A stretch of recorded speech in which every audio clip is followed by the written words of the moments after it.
कई बार जब हम भारतीय रेलवेज़ में ट्रैवल करते हैं तो ये खुली हुई खिड़की को ही लोग क्या बना देते हैं, इसको एंट्री या एग्ज़िट के लिए गेट के तरह इस्तेमाल करने लगते हैं। लेकिन चलिए हम जानते हैं कि आखिर इंडियन रेलवेज़ का ये कानून क्या कहता है। क्या आप इस गेट को, जो ये खुली हुई खिड़की दिख रही है, क्या इसको आप सामान उतारने या चढ़ाने के लिए इस्तेमाल कर सकते हो?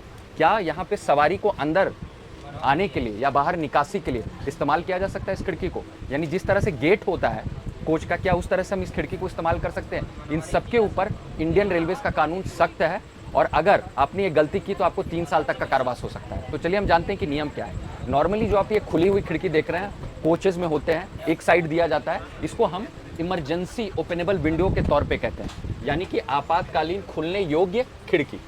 आपातकालीन यानी कि इमरजेंसी सिचुएशन अगर कोई हो जाता है, क्योंकि हम जब ट्रैवल कर रहे हैं ट्रेन में तो कई तरह की परिस्थिति बन सकती है। अगर कोई आपातकालीन परिस्थिति बनती है, फॉर एग्जांपल अगर हो सकता है कि कहीं अगर आग लग जाए ट्रेन में, या कोई मेडिकल इमरजेंसी हो जाए, या कोई बूढ़े बुजुर्ग हैं या कोई छोटे बालक हैं, वो अगर छूट जा रहे हैं और वो नहीं गेट तक पहुंच पा रहे, तो उनको एंट्री करने के लिए या ऐसी परिस्थिति में बाहर निकलने के लिए सारे पैसेंजर्स को ये इमरजेंसी ओपनेबल विंडो बनाया गया कि कोई दुर्घटना ना हो, या दुर्घटना हो रही है तो उसमें हम कैसे अपने आप को सुरक्षित कर सकते हैं। लेकिन उसके अलावा अगर आप इस खुली हुई खिड़की का यानी इमरजेंसी विंडो का सामान उतारने या चढ़ाने के लिए यूज़ करते हैं, तो मैं आपको बता दूं, या लोगों को अंदर या एग्जिट करने के लिए यूज़ करते हो, फिजिकली डिसेबल्ड को भी ये यूज़ किया जा सकता है। लेकिन अगर ऐसे नॉर्मल पर्सन के लिए आप कर रहे हो या सामान उतारने चढ़ाने के लिए, तो ऐसी परिस्थिति में रेलवेज एक्ट का धारा 147 यानी 147 लगता है, जिसे हम मिसयूज ऑफ प्रॉपर्टी कहते हैं। और ऐसी परिस्थिति में अगर आप दोषी पाए जाते हो तो आपको 1 साल तक का कारावास भी हो सकता है और जुर्माना भी लगाया जा सकता है। नॉर्मली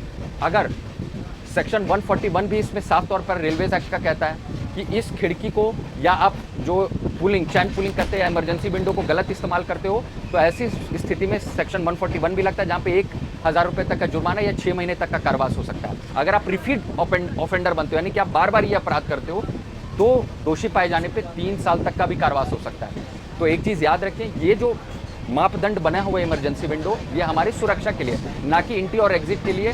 जिस तरीके से नॉर्मल गेट होता है तो उस तरह से इस्तेमाल ना करें, क्योंकि हमारी सिक्योरिटी, पैसेंजर की सिक्योरिटी से जुड़ा हुआ मुद्दा है। ये कभी भी गलती ना करें। क्यों? क्योंकि गलत इस्तेमाल कानूनी कार्रवाई को दावत देगी। और रेलवेज प्रॉपर्टी का सही इस्तेमाल करें और अपनी यात्रा को सुगम और सुरक्षित बनाएं।